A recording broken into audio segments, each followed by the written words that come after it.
Did you know that 97.5% of all water on Earth is salt water, leaving only 2.5% as fresh water?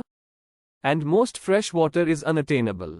70% is trapped in polar ice caps, 30% is underground, leaving less than 1% for all our drinking, washing, and farming needs. Now, here's a sobering fact. 1 in 6 people around the world still don't have access to clean water. And get this. With global water demands expected to shoot up by 40% in the next decade. Do you know how much fresh water you use?